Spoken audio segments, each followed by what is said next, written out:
workshop. How can we describe our lives when we have no pleasure in our will to receive, only dust? That's the only thing we taste. So imagine to yourselves that your mouths are full of dust. You know what dust is, doctor?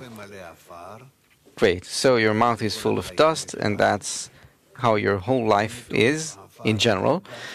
And from that dust, you actually thank the Creator for filling your brain and heart and mouth with dust, that you have nothing except for that. And above that, you can then turn to the Creator and to live in Him, because in Him our hearts will be glad. Please, help each other describe this.